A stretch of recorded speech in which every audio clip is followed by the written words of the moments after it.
é uma produção independente.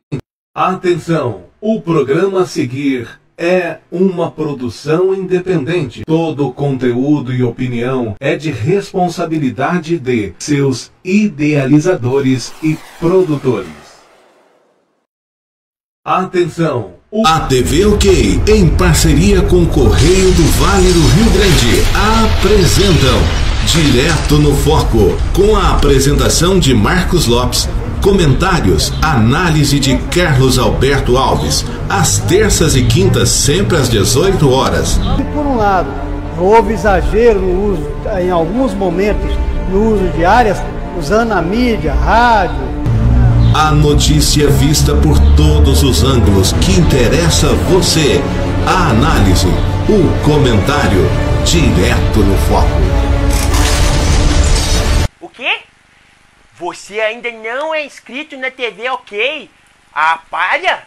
Anda logo, vai, clica aí no gostei, o joinha, e clica aqui, ó, e se inscreve aí, tá ok? Vou esperar, hein? Vamos lá. Aí sim! Então vamos pro vídeo! Stardust. Aqui você fala a língua do mundo. Aprenda as habilidades linguísticas, compreensão e confiança para falar inglês e abra seu mundo na Stardust. Stardust extensivo. Turmas reduzidas para garantir o melhor aprendizado. Stardust VIP. Aulas individuais com flexibilidade de horário. Stardust Online, aulas online e ao vivo pelo Skype, e tudo isso, claro, com o professor que faz toda a diferença. Stardust, 29 anos levando o inglês a sério.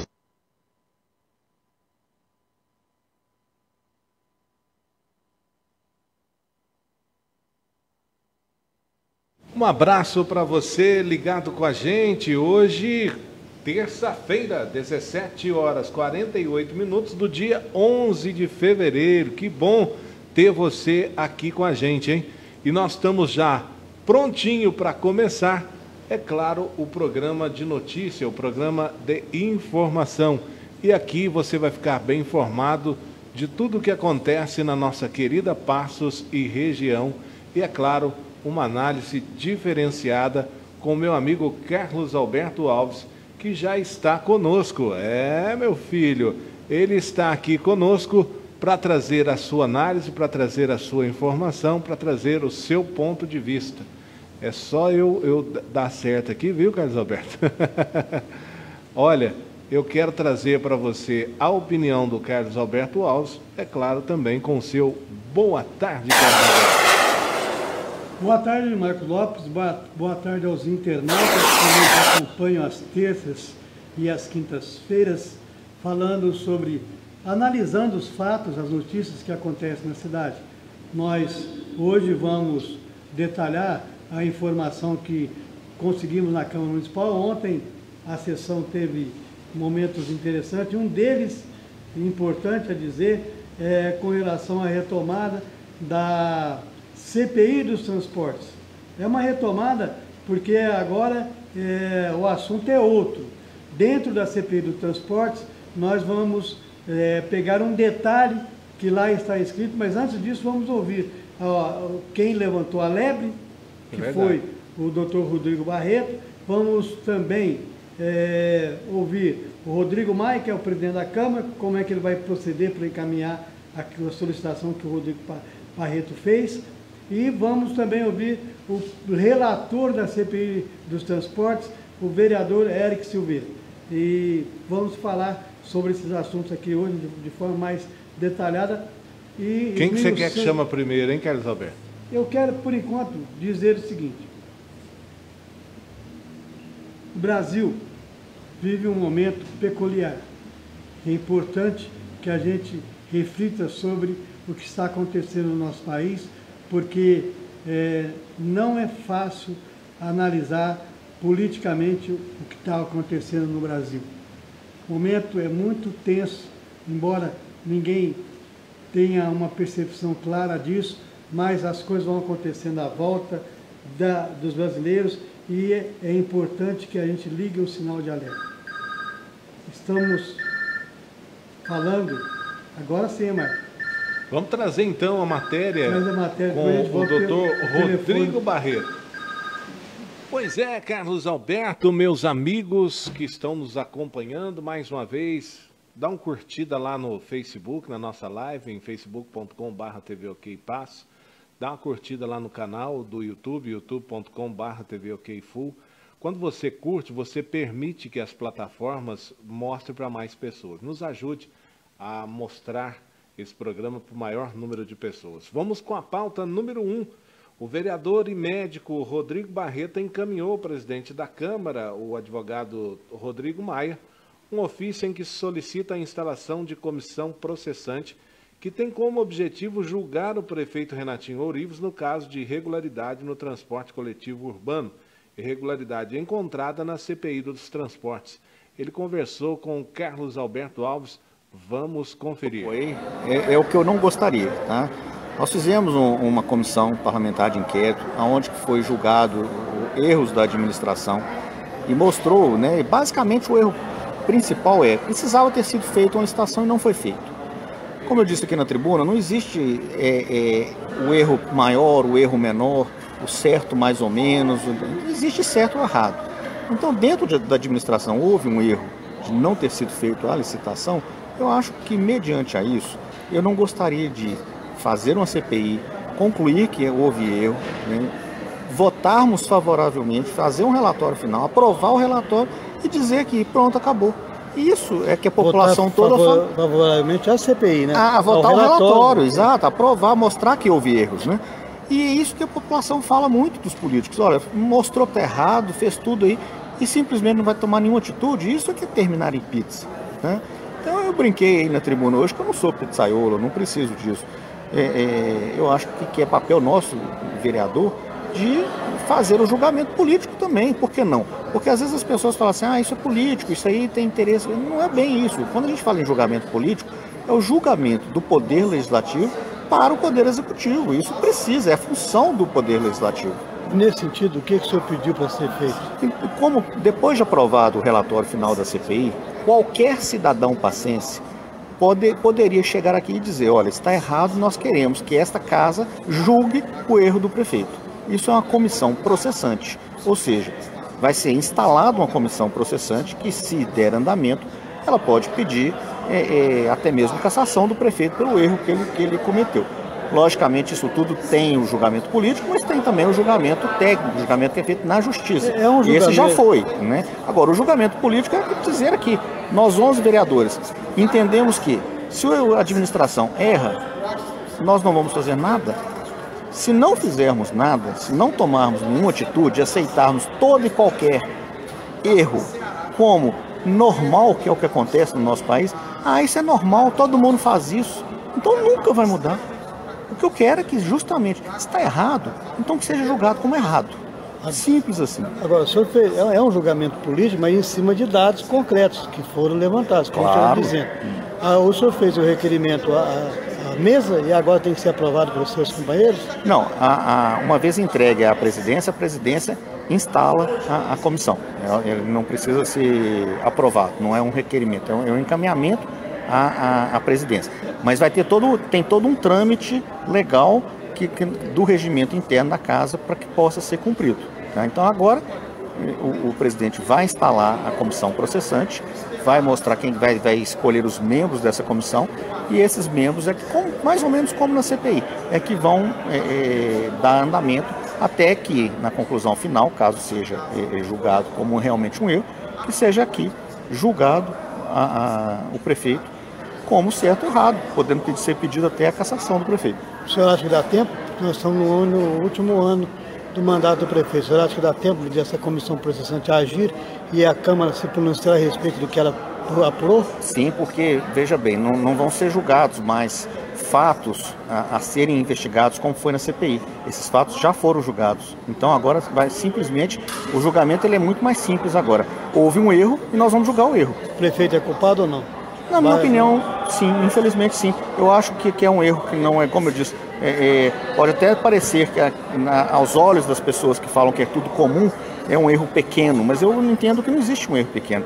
Acho que deveria ter sido feita a licitação. Se a licitação não tivesse pessoas que participassem, se desse vazio, qualquer coisa, a administração teria justificativa para poder buscar outras maneiras de resolver o problema. Mas, inicialmente, é obrigação da administração fazer licitação. É a mesma coisa que chegar e, olha, tá faltando funcionário, contrata o fulano ali, contrata... Não, tudo dentro da administração tem que ser cumprido as leis de administração pública. E foi descumprida uma lei. Se foi descumprida uma lei, tem que ser julgado. Obrigado, doutor. Carlos Alberto, está aí, portanto, a participação do Rodrigo Barreto. E no seu site, Correio do Vale do Rio Grande.com.br, você explicou com riqueza de detalhes o que é o crime de responsabilidade. E a gente passa também, é claro, para quem acompanha o Direto no Foco.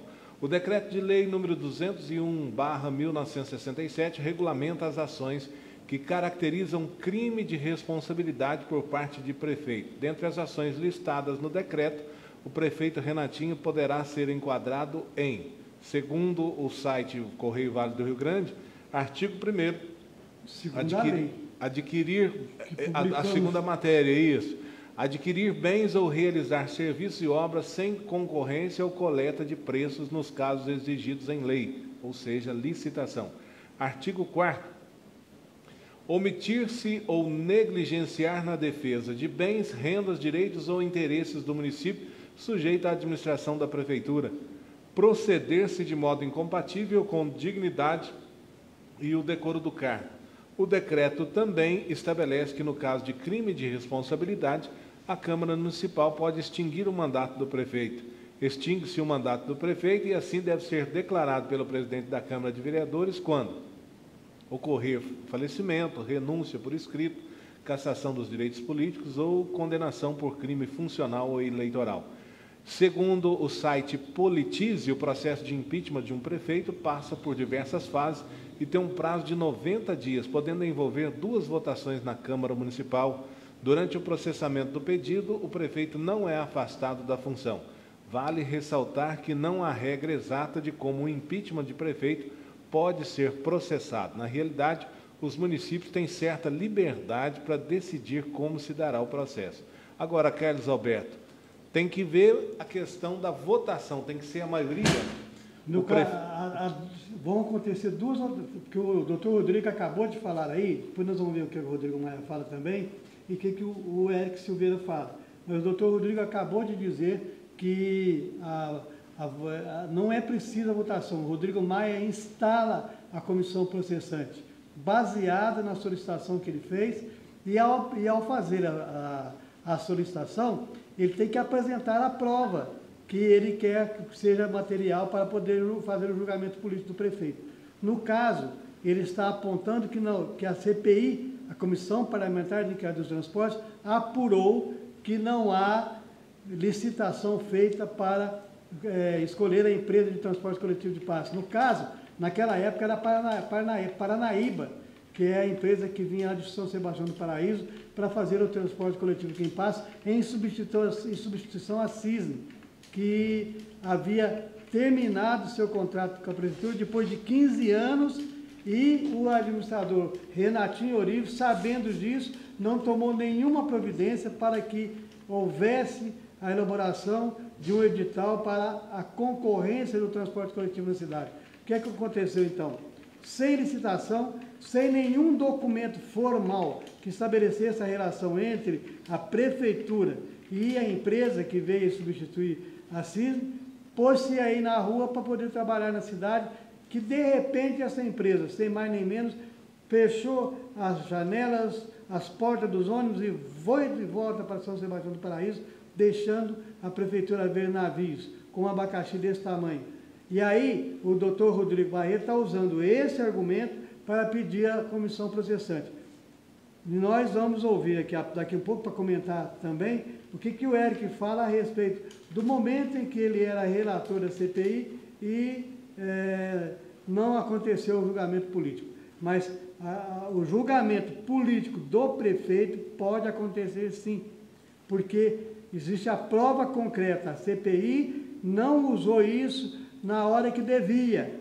Na hora que devia, o apelo que o doutor Rômulo fez da tribuna da Câmara, a comissão parlamentar de inquérito, valeu. E ele retirou, o relator retirou do relatório a parte que dava como crime de responsabilidade do prefeito. Aliás, não é crime de responsabilidade, não é um crime, é uma ação que o prefeito faz e desconhecendo a lei.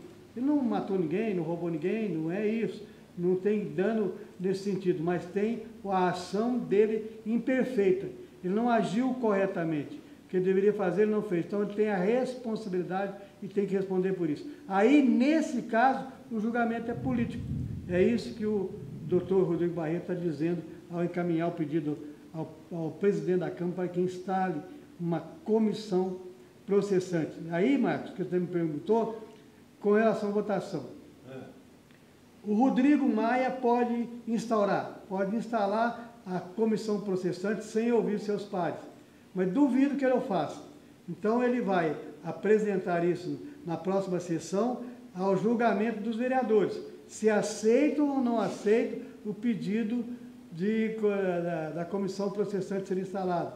Se os vereadores aceitarem, aí faz-se o processo. Comissão processante tem 90 dias para verificar o documento que a CPI tem na mão, todos os depoimentos, tudo que foi apresentado, e ao final chamar a fazer um relatório aprovando ou não a situação do prefeito. Se forem favoráveis ao que o prefeito não tem responsabilidade, não haverá votação política, não haverá votação nenhuma. Se por acaso concluírem que o prefeito deve no cartório, ou seja, tem culpa no cartório, aí sim os vereadores serão chamados a uma votação ampla. Nesse caso, eles precisam de 2/3 para que o prefeito seja cassado. Carlos Alberto, vamos conjecturar aqui, vamos analisar diversas situações. É claro que, por exemplo, nós sabemos que a justiça brasileira, ela dá o amplo direito de defesa e bota amplo nisso. Por exemplo, vamos conjecturar que chegue-se à conclusão que o prefeito será impeachmentado, ou seja, ele deixa o cargo. Mas ele terá direito de recorrer, isso vai ser para os tribunais superiores? Caso, o primeiro passo que o prefeito tem como defesa dele é no próprio processo que se instaura a comissão processante, ele tem o direito de fazer a sua defesa no plenário da Câmara, inclusive antes do julgamento. Sim. Aí, se por acaso o relatório que a comissão processante apresentar for aprovado pelos vereadores. E se esse relatório disser que o prefeito tem que ir a julgamento político, tem isso tudo. Só depois dessas fases todas, o prefeito é chamado à sua defesa.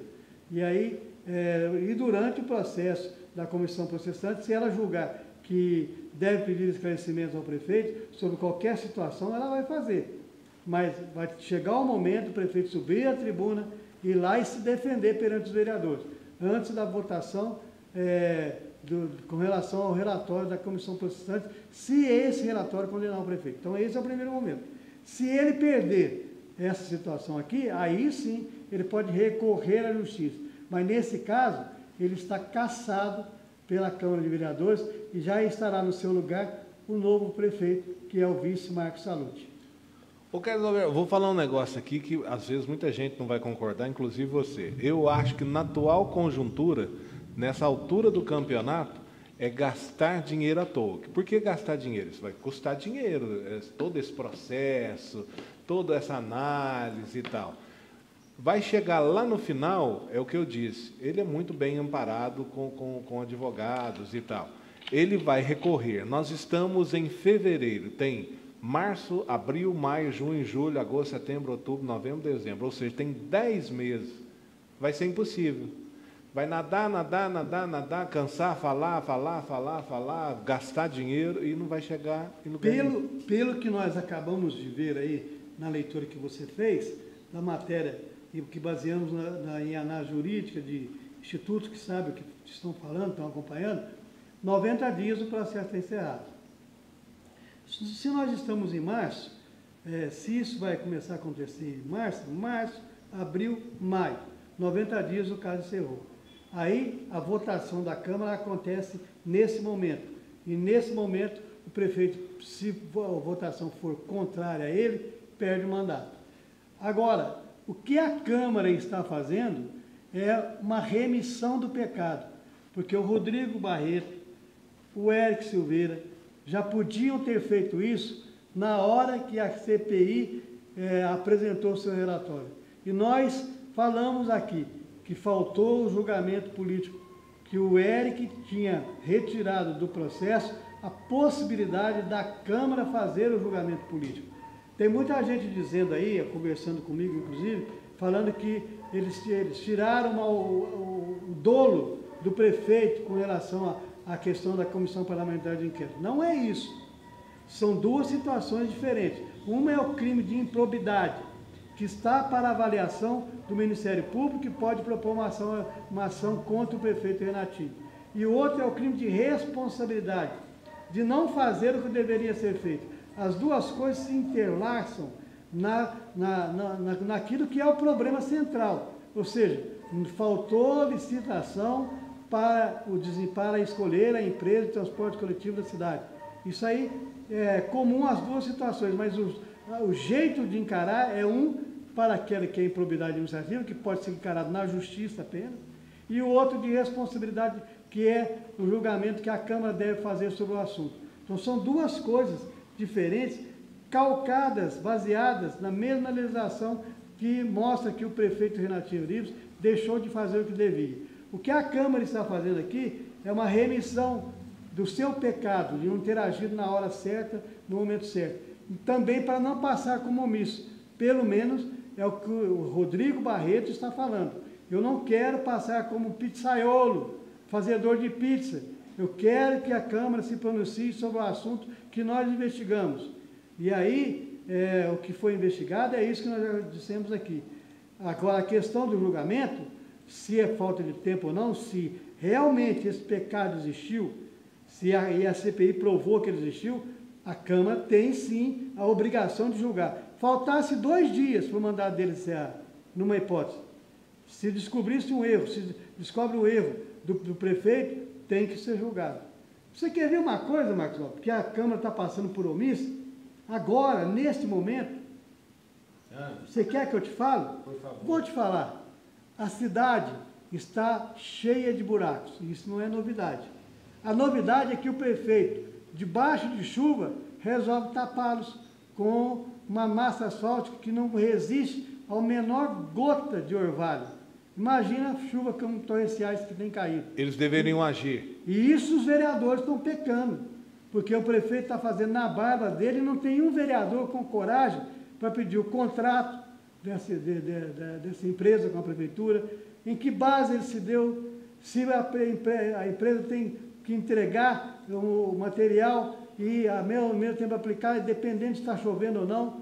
Isso aí é um pecado contra o dinheiro público que os vereadores estão deixando passar nas barbas de todos eles, menos das senhoras que não têm barba, é claro, mas que estão deixando passar, sem qualquer reação, sem qualquer questionamento, uma vergonha.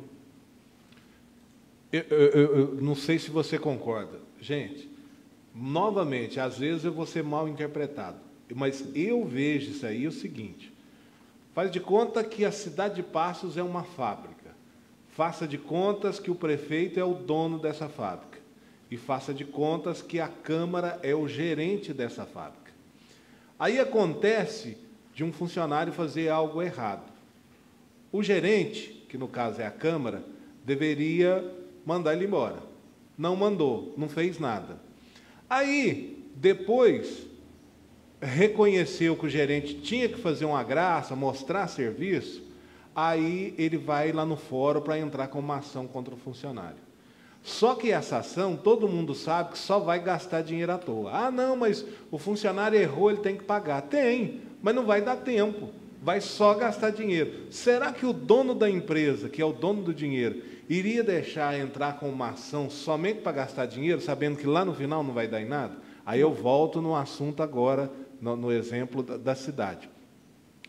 vamos trabalhar com a hipótese que o prefeito errou. Tá, beleza. Mas e agora? A Câmara precisa fazer alguma coisa para se redimir porque não fez nada. Mas vale a pena gastar tempo, gastar dinheiro público, para depois... O Rodrigo falou que não vai terminar em pizza.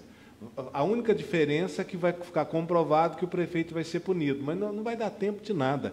Não vai dar tempo de nada. Vamos ouvir, então, portanto, para você continuar a sua análise, o Rodrigo Maia, o Carlos Alberto. Vamos lá? Pode ser. Dando sequência aqui no Direto no Foco desta terça-feira. Um grande abraço para você. Hoje, dia 11, o presidente da Câmara, Rodrigo Maia, fala com Carlos Alberto e diz como vai proceder em relação ao pedido de instalação da comissão processante. Vamos ouvi-lo. Rodrigo Maia, presidente da Câmara Municipal de Passos, vai falar aqui com a gente sobre essa solicitação do doutor Rodrigo Barreto, seu xará, com relação à comissão uma comissão processante, instalar uma comissão processante para julgar o prefeito com relação ao CPI do transporte coletivo. Agora, qual é o passo que o presidente da Câmara dá com relação a essa solicitação do vereador Rodrigo Barreto? Bom, Carlos, agora nós vamos receber isso primeiro.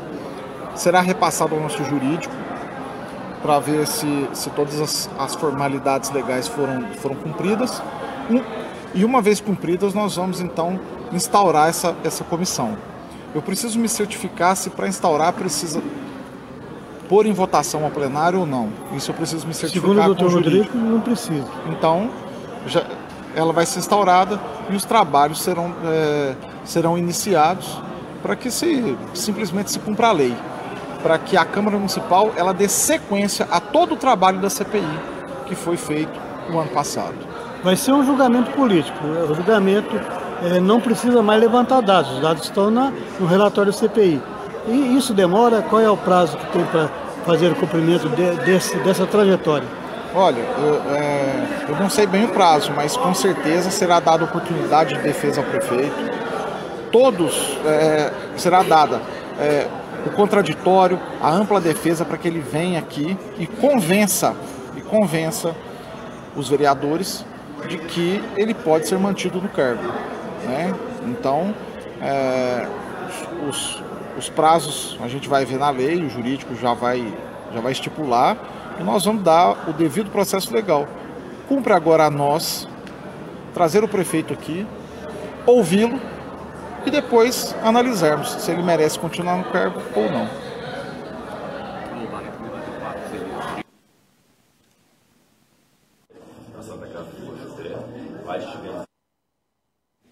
Você tem ido, Rodrigo? Estamos no ar?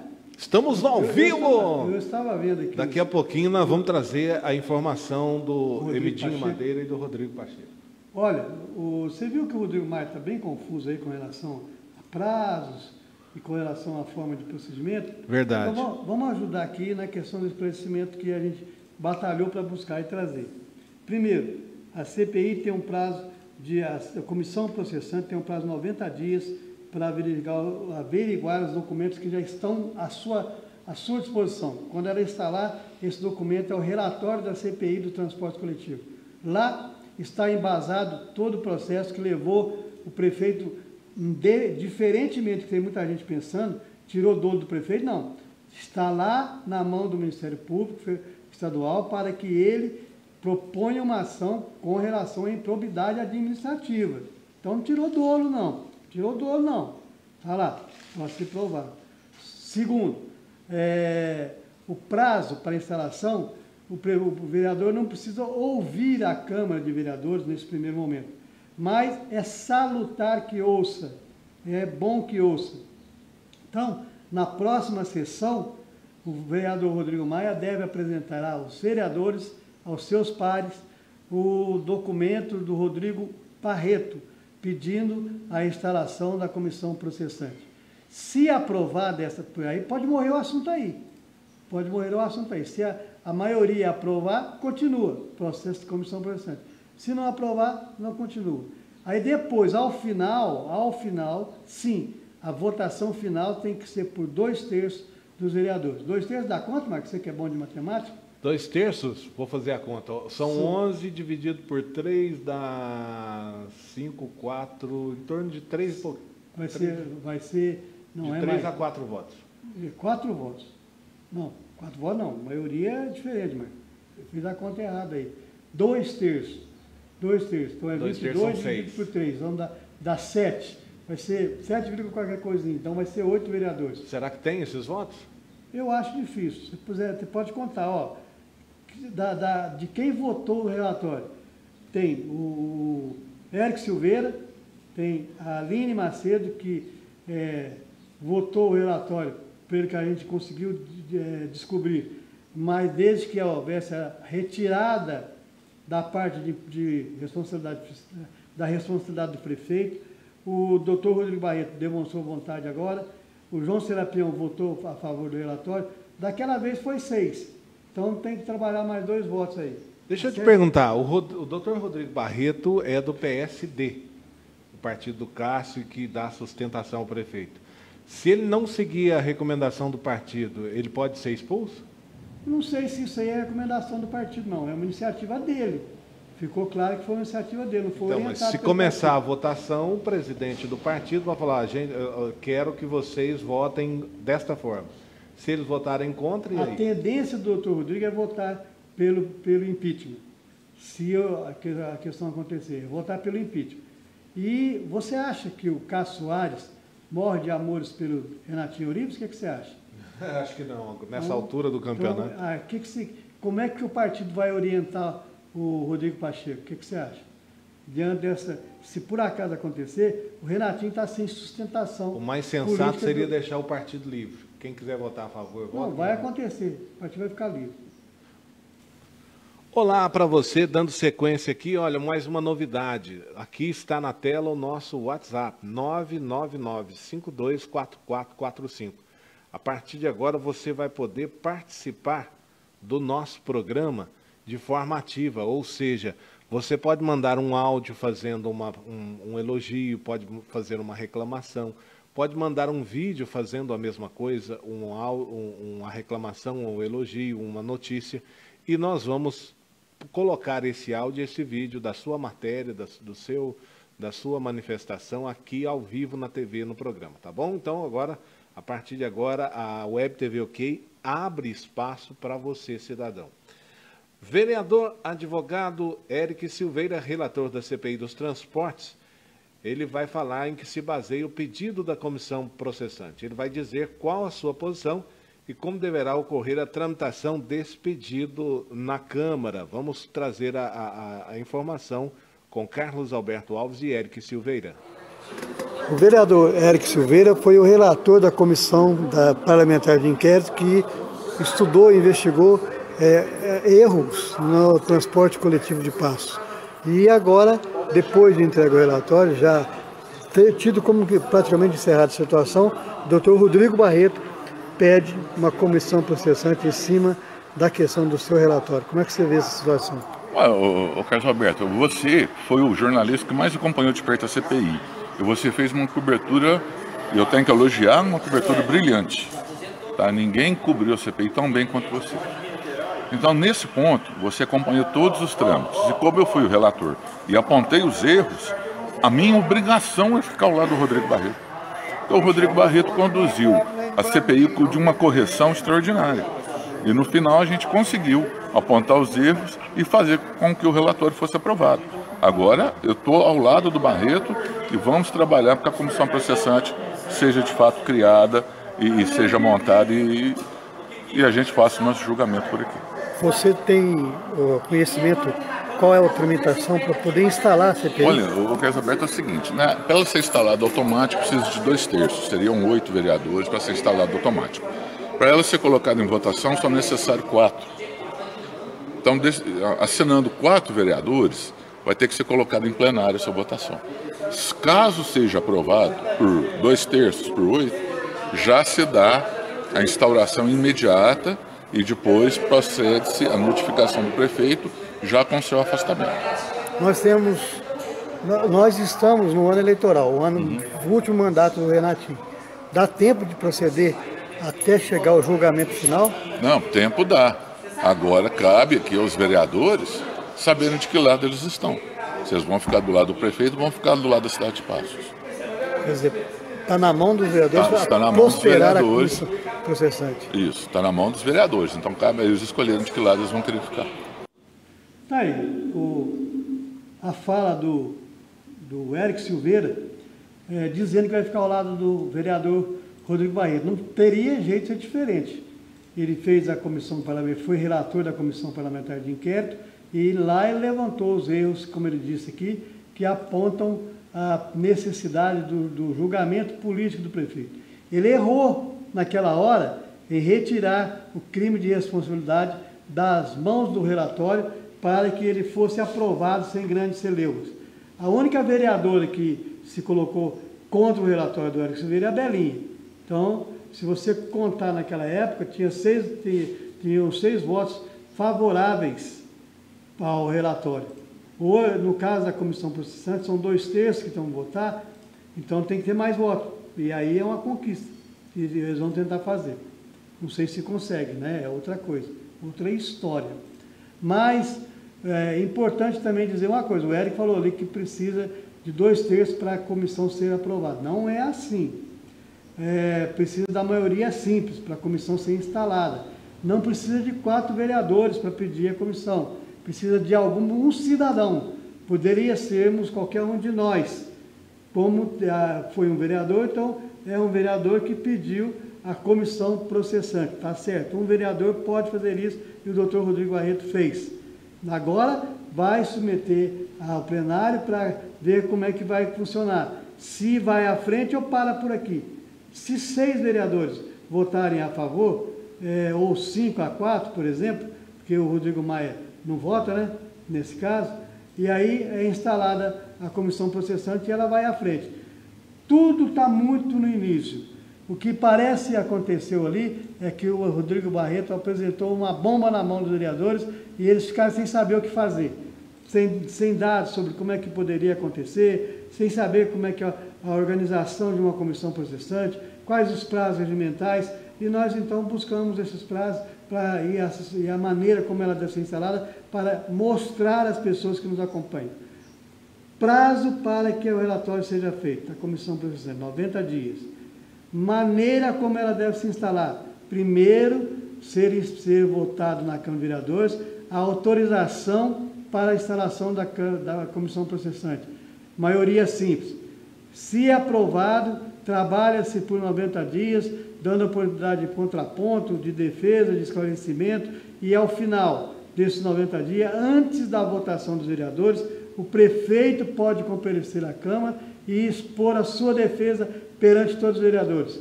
E aí sim serão necessários 2/3 para que o relatório seja aprovado. Tá certo, tá. Então, portanto, a participação do Laía dizendo Carlos Roberto Zaparoli, não sei de onde que eu vi isso. Mas, o Carlos Alberto, vamos trazer, se você me permite, hoje as pessoas envolvidas diretamente, no caso Hemominas, foram convocadas na sessão, na reunião dos vereadores e prestaram esclarecimentos.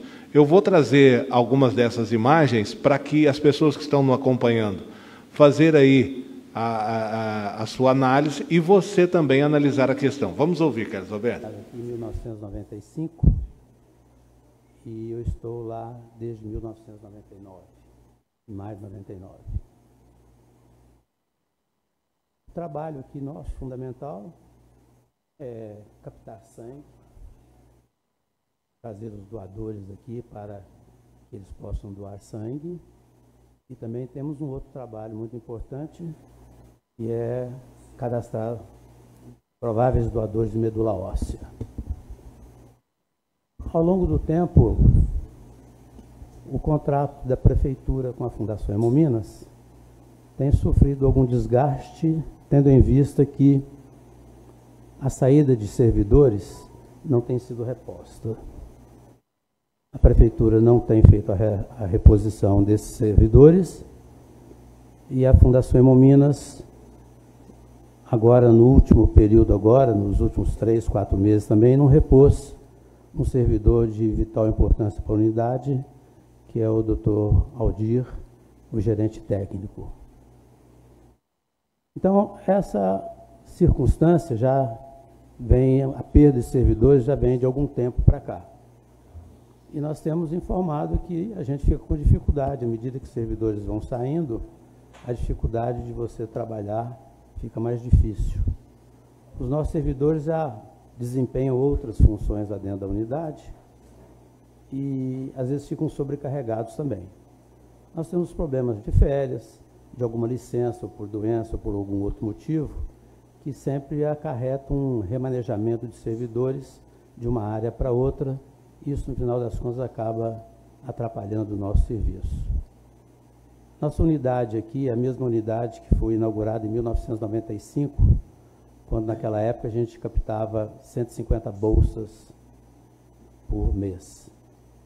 Ultimamente nós temos captado por volta de 700, 800 bolsas por mês, e já teve período que captamos mais de 1000 bolsas por mês. Todos os hospitais da nossa região são atendidos por nós. Não tem nenhum da nossa região que não seja atendido por nós. E o quantitativo de doadores de medula óssea também é exponencial. A quantidade de pessoas que já foram contactadas aqui para fazer medula.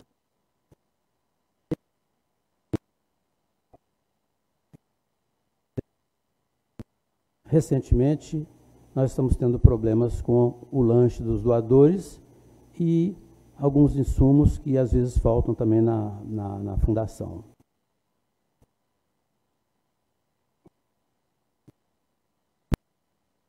Fiz uma entrevista dizendo o que estava acontecendo, que já era de conhecimento da Fundação Hemominas, já era público, a maior parte dos nossos doadores tem conhecimento disso. Tanto é que, na falta dos insumos para o lanche, eles mesmos traziam café, saco de açúcar, copo pequeno, copo grande, suco, para que a gente pudesse fazer o lanche. Nós, do Hemocentro, nós, os servidores do Hemocentro, por diversas vezes, compramos alimentos para dar o lanche para o doador. Eu tenho lá um calhamaço de notas assim, ó, de doações que foram feitas, as pessoas trouxeram para cá, para poder fazer o lanche do doador, porque não tinha jeito. O lanche quente aqui teve um problema com a padaria, que a padaria não tolerou esperar o prazo que tinha que esperar, entre aspas, porque é uma empresa pequena e reza o contrato que 3 meses ela pode ficar sem receber. Mas o Estado faz um contrato que não vê quem está cá embaixo, assinando o contrato. E quem assina o contrato não imagina que o Estado vai ficar 3 meses sem pagar. É uma pessoa que não tem muito recurso, não tem capital de giro para poder sustentar 50 lanches por dia. Então, ficou aí 2, 3 meses sem receber, acabou que deixou de nos atender lá. A área tem aquilo para fazer lanche, mas só a fundação que não podia fazer. Então, comprei uma frigideira bem grande, eu pudesse fazer até 5, 6 ovos por dia, tinha que ter uma colher especial, comprei tudo com meu gasto, meu dinheiro mesmo, sem problema, não estou falando que isso eu fiz mal, não, fiz muito bem, para poder dar lanche para o doador. A gente comprava suco, trazia para lá também. Isso refletia. Então, os doadores sabiam disso, já era público, a fundação também sabia disso, e, de repente, nós estamos aí com a situação na qual eu falei sobre todos esses assuntos, e a partir do momento que eu falei de todos esses assuntos, a direção da fundação se movimentou efetivamente, o prefeito também se movimentou efetivamente, o deputado Cássio Soares também se movimentou efetivamente. Conclusão. A Fundação Hemominas, semana passada, esteve aqui com a sua presidente, a doutora Maísa, que é a diretora técnica também, para tentar resolver esses problemas. O deputado ligou para mim, querendo saber o que precisava dele, se queria que agisse politicamente para poder reverter. O prefeito também ligou para mim, depois me chamou no gabinete dele para conversar comigo, dizendo que ele não tinha culpa nenhuma na minha exoneração. Não, acredito que não tenha não, senhor, o senhor está certo mesmo. E aí, quis tirar um retrato comigo, Eu falei, o senhor vai tirar o retrato comigo, mas se o senhor for colocar nas redes sociais, o senhor tem que colocar dizendo que o senhor vai ajudar a Fundação Hemominas. A Fundação Hemominas, ajudando os hospitais, ajudando aqueles que querem doar sangue e ajudando aqueles que precisavam receber sangue. Então, quando eu saio de lá agora também, foi a mão de Deus que me puxou lá de dentro também. Olha, você já cumpriu o seu local aqui, você não precisa mais estar aqui, a Fundação Hemominas agora vai resolver, vai colocar outra pessoa aqui no seu lugar, vida que segue. Não tenho remorso nenhum daquilo que falei, entendeu? Esse convênio, né, tem a contribuição da parte do Estado e do município. Ele trabalha em parceria, né, para o funcionamento do hemonúcleo. E dizer que o hemonúcleo não está fechando e não vai fechar. Dia 5 de fevereiro, nós tivemos a visita da doutora Júnia, da doutora Maísa, desculpa.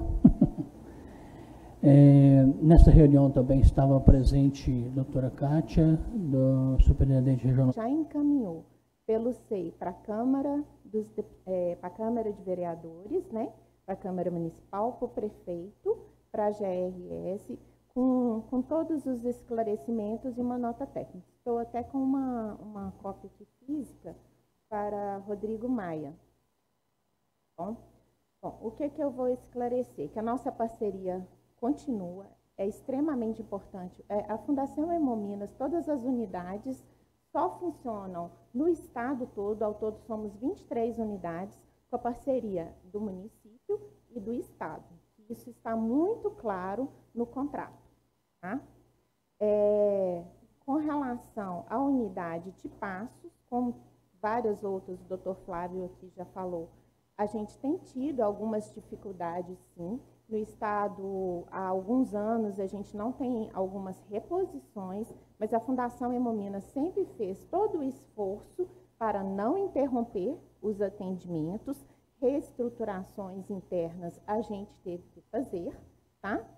E agora, a regionalização, que é essa outra reestruturação, independe até da questão de funcionário, tá? Já era um projeto estratégico da Fundação Hemominas para melhorar otimização, eficiência em transporte de sangue e troca de hemocomponentes entre todas as unidades e também para a execução dos exames. Então, essa regionalização já estava prevista. Em virtude, né, de algumas questões, a gente vai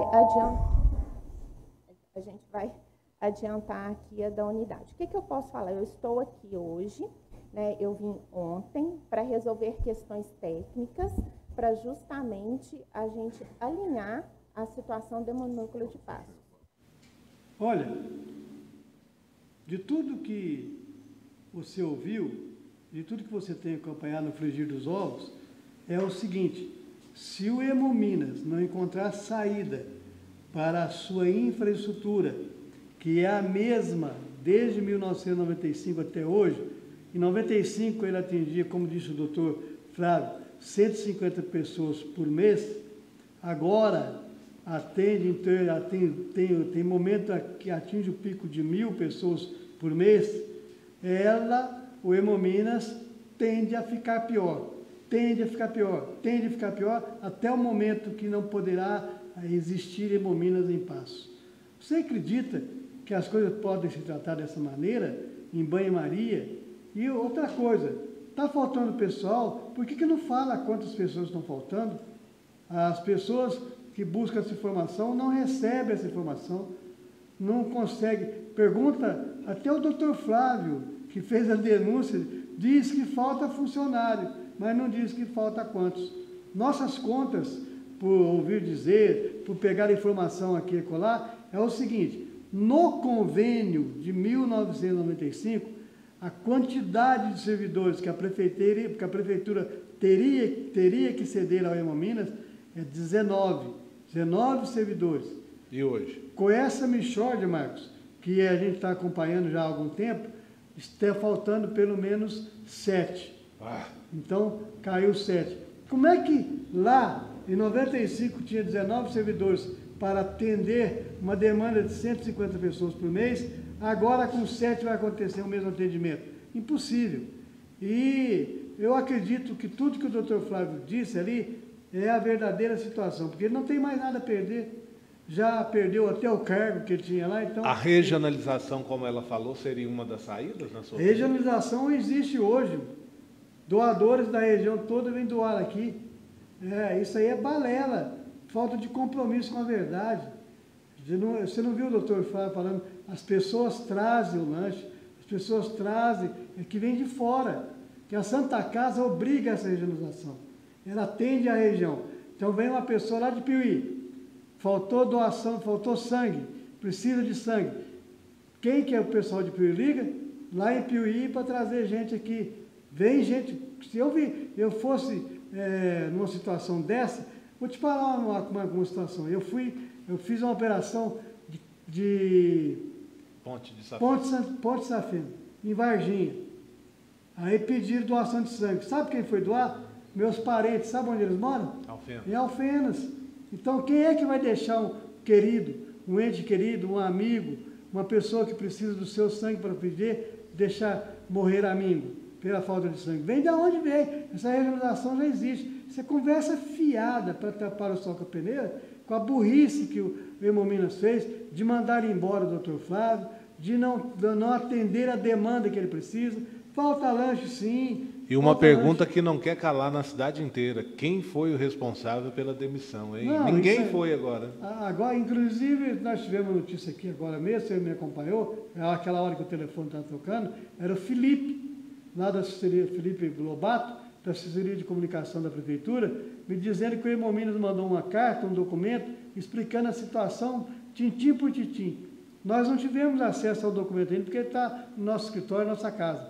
Vamos ter. E vamos tornar público o que o Hemominas está falando, e se for o caso, vamos questionar. Porque, na verdade, o Hemominas precisa mudar a sua infraestrutura. Está lá o Otto Claucal jogado às traças.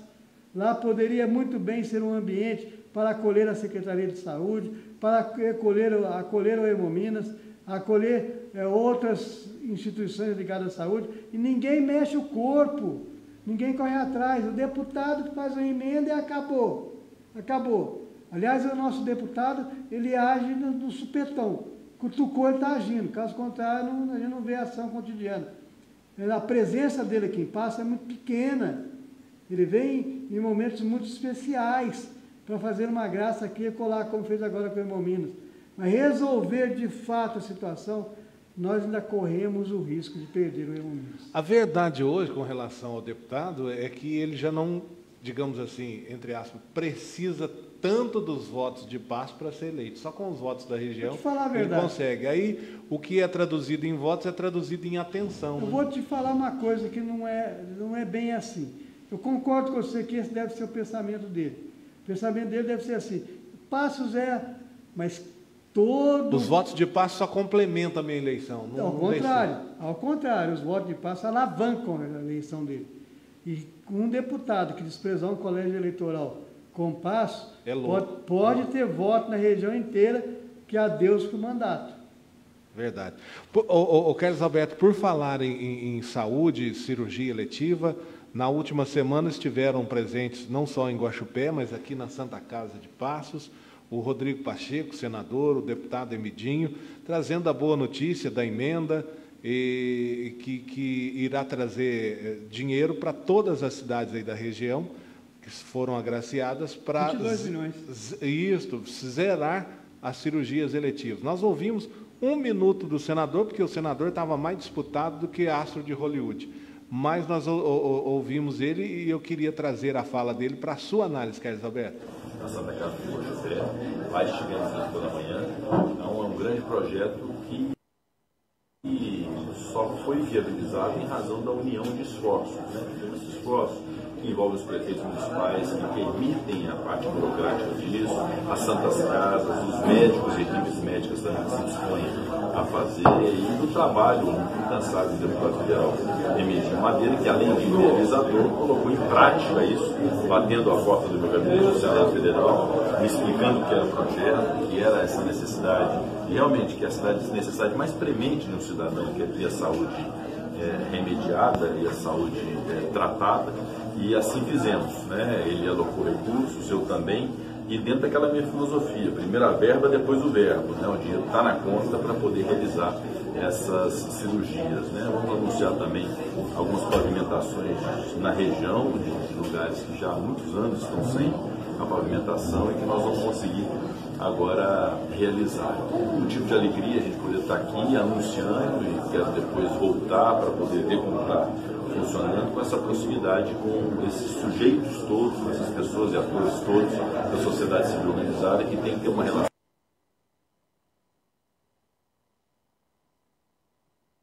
Substancialmente não está no mandato, mas acredito que possa voltar e é alguém também que está junto conosco dentro desses ideais, desses projetos todos, e não abrimos mão da presença do deputado federal Renato Andrade. Temos prefeitos que têm nos ajudado bastante também nisso. Então é aqui um motivo de celebração, de alegria, de satisfação poder realizar. É esse o nosso propósito no Senado, é esse o propósito, tenho certeza, do Medim na Câmara dos Deputados. E repito, é um momento muito singular para a nossa região, em que temos uma representação política muito forte em todas as instâncias. Tem gente vendendo peixe errado aí, viu, Marcos Lopes? Por quê? Porque importante, louvável, muito bom, principalmente quando ele falou ali, o dinheiro na conta, primeira verba, depois o verbo. Então é importante, sim, 22 milhões, mas zerar a fila, ninguém consegue. É uma missão quase que impossível. A demanda é automática, então você substitui alguém, entra outro, substitui alguém, entra outro. Agora, é importante ressaltar que realmente é uma iniciativa válida, que vai minorar. Diferente da prefeitura, o senador Rodrigo Pacheco e o deputado federal Medim Madeira estão trazendo dinheiro para a fila encurtar, porque o atendimento aconteceu. A prefeitura, quando ela quer diminuir a fila, ela vai lá e tira todo mundo onde falamos está. Ninguém acha mais. Falamos da atuação do deputado estadual Cássio Soares no que diz respeito a Passo. E a atuação do Emidinho, deputado federal, com relação à nossa cidade? Agora ele fez uma ação dentro da ótica que ele sempre faz. E, o campo de atuação dele aqui em Passo é com relação à saúde. E é com atendimento à Santa Casa. Promove aquelas festas do alho para todo lado com essa preocupação.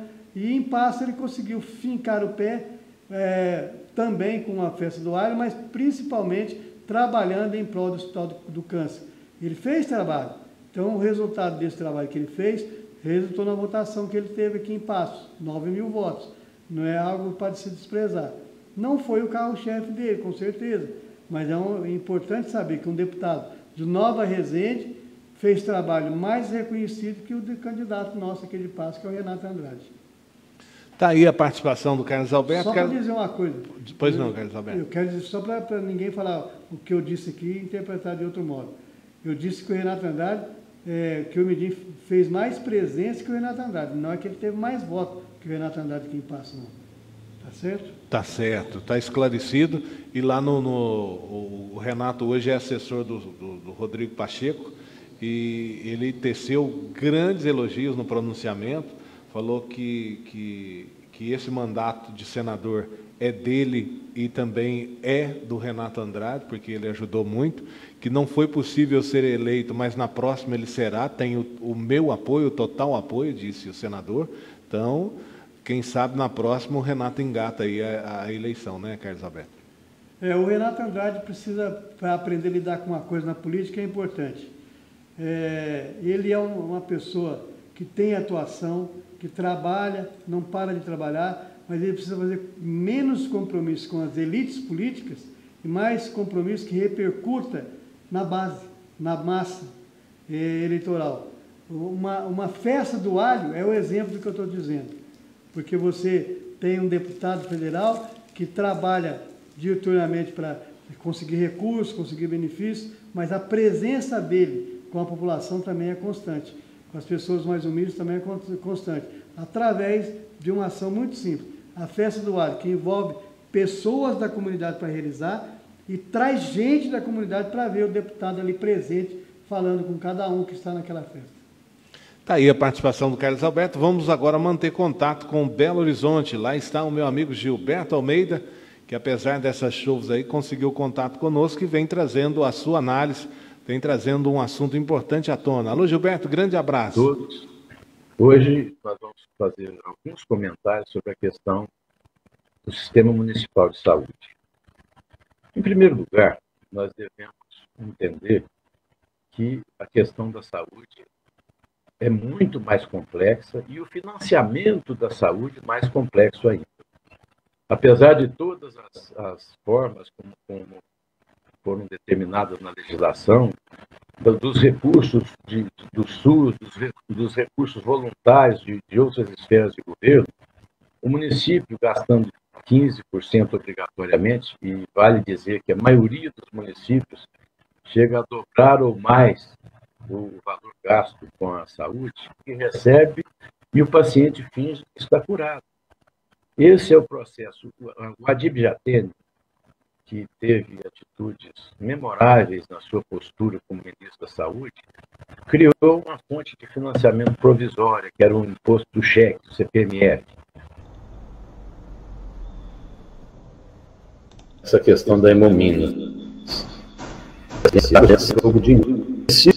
A própria entidade, o Hemominas, para que a gente possa responsabilizar a quem de direito e cobrar atuação, porque não é brincadeira termos uma involução numa área tão importante para salvar vidas humanas. Nós estamos mexendo com vidas humanas. E temos que cobrar a responsabilização de todos. Se a Prefeitura Municipal aposentou funcionários, afastou funcionários, e isso é uma questão do convênio realizado com o Estado, há de se cobrar com veemência que seja cumprida a parte municipal para garantir o funcionamento de uma entidade tão relevante. Tá, então, a participação do Gilberto Almeida, nós queremos agradecê-lo, falando sobre a saúde, falando sobre Minas, os casos, os assuntos mais relevantes, e é o assunto que se comenta nos bares, é os assuntos que se comenta aí nas rodinhas, é o assunto político do momento. Agora, eu acho que essa questão da CPI vai ganhar corpo, essa questão do provável impeachment vai ganhar corpo, e nesse ano, estando aí ano político, esses assuntos vai refletir e vai fervilhar por muitos e muitos dias ainda, né, Carlos Alberto? Correto. O Gilberto Almeida fez um comentário que todos nós temos que assinar embaixo. É preciso responsabilizar. E aqui eu quero aproveitar, de novo, outra vez, novamente, para cobrar da Câmara de Vereadores um papel mais efetivo. Esse negócio de subir na tribuna e descer o sarrafo no Renatinho, falar que ele é a pessoa responsável pela cidade de Itamapeneira, que ele não tomou atitude com relação a Hemominas, que com relação ao transporte coletivo não agiu com eficiência, não agiu com prudência, não respeitou a lei. Isso aí tudo é importante, mas muito mais importante é ter uma atuação concreta, é fazer isso que o Gilberto acabou de dizer, responsabilizar, mostrar que a Câmara é menos aquilo que o senador Sêneca dizia lá em Roma, uma gralha, ou seja, grita, grita, grita. Ele foi perguntado com relação ao Senado em Roma, qual é o papel do Senado? Esses senadores se reúnem, chegam aqui, conversam, e quem manda é o imperador? O que esse Senado está fazendo aqui? A resposta daqueles do Sêneca foi, a gente gralha, grita, chama atenção. Mas aquela época de Roma, se alguém tentasse fazer algo diferente, era decapitado. Agora nós estamos no Estado de Direito. Então o vereador precisa aprender, colocar a mão na massa. Olha para vocês verem uma coisa, o Centro de Iniciação Esportiva, que é uma defesa feita constantemente pela Aline Macedo, porque foi a mãe dela que conseguiu aquela conquista para aquela região da Coab. Ela grita, mas fica no grito. Tem que ter uma maneira de mostrar ao prefeito que ele não pode ir tratando as pessoas desta forma, principalmente aqueles que representam a população, no caso os vereadores, de barriga, levando com a barriga. Agora ele vai sofrer uma ação que pode acabar até no impeachment dele. Claro que agora mesmo vão se levantar aqueles que argumentam que não está na hora, passou, ou melhor, passou da hora, era outro momento que tinha que ser feito. Tudo bem, até concordo, mas não é porque passou da hora que não se deve punir o erro. Erro é erro, a qualquer hora, a qualquer momento. E se há mecanismo para que esse erro seja punido, evidenciado, mostrado, não para punir a pessoa simplesmente, não para dar um castigo. Renatinho já passou da fase de ser castigado, mas para mostrar que tem uma eficiência na ação daqueles que são responsáveis por fiscalizar a ação do Executivo, por olhar o que o Executivo está fazendo. E aí, a Câmara de Vereadores tem que sim opinar, falar o que ela pensa a respeito da situação, só assumir o seu papel. E o que o Rodrigo Barreto fez, o doutor Rodrigo Barreto fez, o médico Rodrigo Barreto fez, foi propor isso ao Legislativo. Não é por uma questão simplesmente de estar atrasado, não ser omisso, mas também vai servir para que as pessoas entendam que existe um papel que a Câmara tardou, mas não falhou, tardou, mas executou. E aí tem a análise de quem quiser analisar para colocar pontos de vista diferentes, mas a Câmara está cumprindo o seu papel. Ela espera que realmente vá à frente e analise a situação comunitária. Com relação a Hemominas, o que o doutor, ou melhor dizendo, com relação às filas da cirurgia eletiva, nós já dissemos aqui, papel importante que o Rodrigo Pacheco cumpriu em destinar essa verba para a região. Mas não zera, isso é bobagem, não zera porque ela é substituída automaticamente. Gostaria, nesse momento que caminhamos para o final, Marcos Lopes, sim, de fazer uma menção ao que o nosso país vive no momento. Olha, todos acompanharam pela televisão, acompanharam pelos jornais, pelos rádios, o assassinato do Adriano Nóbrega, lá na Bahia. E ficou no ar uma impressão muito ruim, porque ele estava sozinho numa casa, no sítio, a polícia chegou e abordou, e no lugar de prendê-lo, resolveu matá-lo, porque segundo informações da polícia, ele reagiu, ele atirou. Olha, custoso de engolir, muito custoso de engolir essa explicação. Como que podemos entender uma situação dessa, uma polícia treinada, capacitada, com condições de abordagem de diversas situações, chegar e enfrentar uma pessoa e liquidá-la de uma hora para outra sem qualquer chance de defesa, mesmo que ele estivesse atirando. Não teve abordagem aérea, com helicóptero, não teve megafone explicando a situação para que ele pudesse se render, não houve nenhuma situação de cerco, houve um revide a tiros que vinham de dentro da casa, e depois, quando mostraram a cena, sangue para todo lado, negócio muito triste de ver, muito chato de ver. Mas o que deixa no ar, o que deixou no ar uma situação como essa, é que o Adriano Nóbrega tem uma ligação muito forte com a família do Bolsonaro. Aí as pessoas falam, já quer ligar o Bolsonaro a uma situação dessa. Não é a gente que quer ligar, não. Ele que se ligou. O filho dele, Flávio Bolsonaro, homenageou 2 vezes o Adriano Nóbrega na Assembleia Legislativa do Rio de Janeiro. Uma delas ele estava preso, mesmo assim foi homenageado. A mulher do Adriano Nóbrega trabalhou com o Queiroz no gabinete do Flávio Bolsonaro. Então, isso aí tudo deixa no ar um cheiro ruim. Não é só o cheiro da morte, é um cheiro que nós lamentamos, porque pode ser o que quiser, pode-se dizer o que quiser dizer, mas é importante que o país caminhe, ou na direita ou na esquerda, para um Estado de Direito confiável, que as pessoas acreditem realmente em quem comanda o país, que possam, independente das divergências, por fé que alguma coisa vai melhorar ao fim do túnel. E nós estamos vendo uma luz no fim do túnel, caminhando na direção contrária da nossa. Ô Carlos Alberto, enquanto isso, os Estados Unidos já estão fazendo a votação lá para ver quem será o candidato republicano ou democrático? Democrático, que irá enfrentar... Parece que vai ser o Trump mesmo. Não está achando, as pessoas não estão muito interessadas, ou seja, enquanto aqui no Brasil, por exemplo, aqui em Paços, pré-candidata a prefeito já tem uns 9, ou seja, tem muita gente interessada.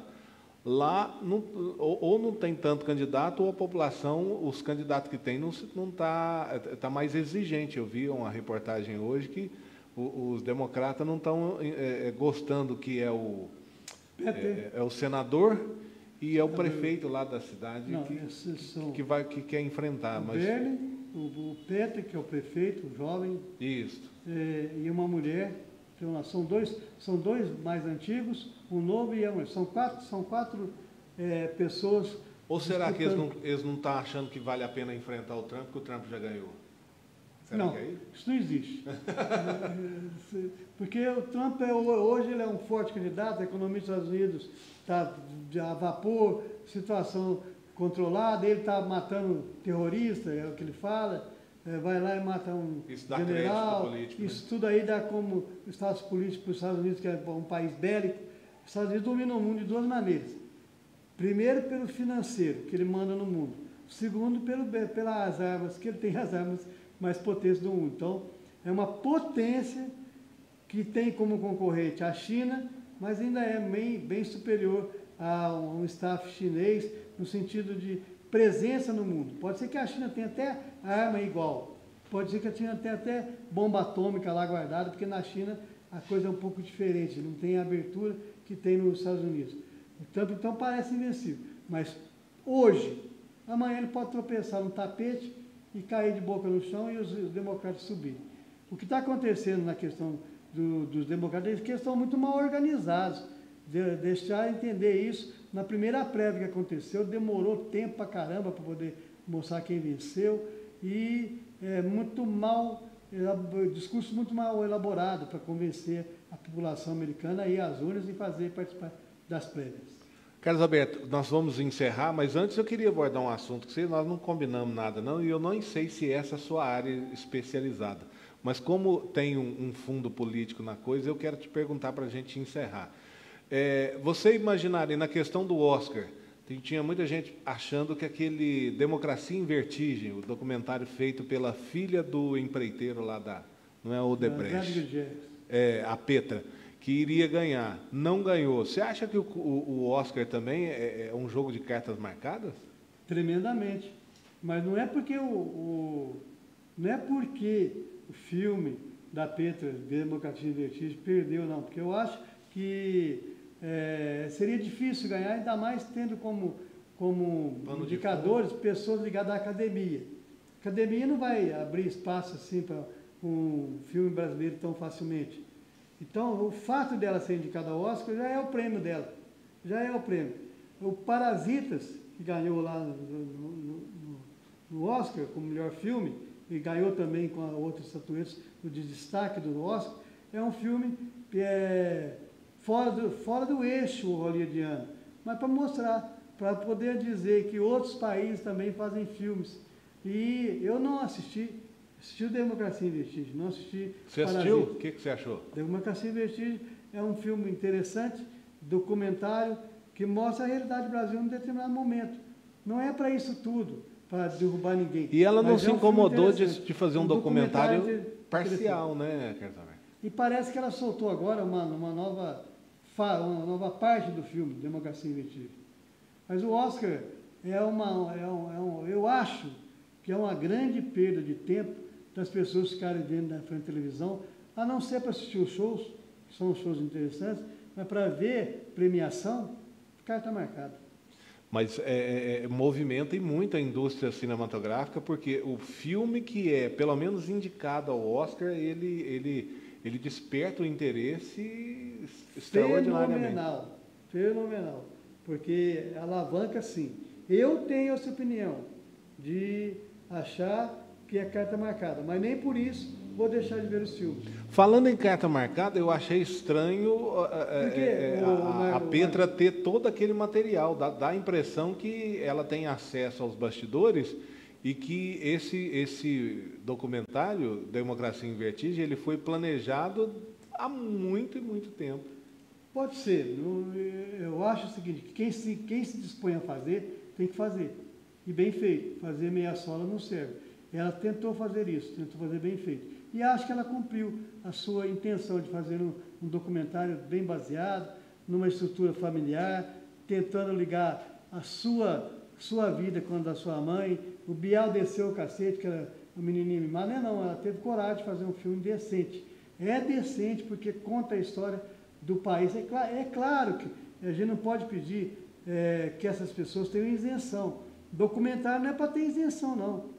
Tem alguém que vai fazer um documentário daqui a uns dias elogiando o Bolsonaro. E vai ter fatos políticos lá que aconteceram enquanto ele foi presidente do Brasil, enquanto ele teve uma trajetória política no país. Assim como tem o Lula, assim como tem o Quércia, já teve, como tem o Alckmin, como tem o Dória, como tem o Covas, todos têm trajetórias. E quando essas trajetórias são analisadas, ninguém tem que ter isenção para analisar, tem que assumir um papel.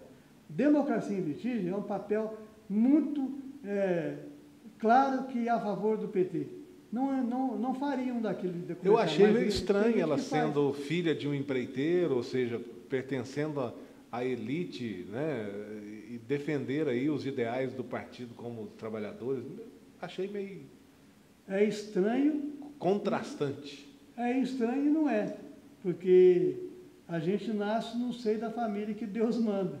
Agora, a cabeça que a gente vai ter no dia a dia, ou no futuro, ou na nossa trajetória de vida, depende de onde a gente viveu, contato com quem a gente teve, como é que nós nos formamos, a origem que nós temos, que nós queremos honrar. De repente, ali tem uma história que, embora milionários, as pessoas tinham uma vinculação social, tinham um aspecto de preocupação com o próximo, com as pessoas que trabalham. Então, essa formação, juntamente com a formação na universidade, acaba transformando a pessoa de milionário a um pensamento operário. Mas não deixou de ser milionário, não. Continua milionário. Tá certo. Carlos Alberto, um grande abraço. Até quinta-feira. Assim que você definir o convidado de quinta-feira, da próxima edição, você me fala para a gente colocar aí para o nosso público. Tá bom? Um grande abraço. Grande abraço, Marco Lopes.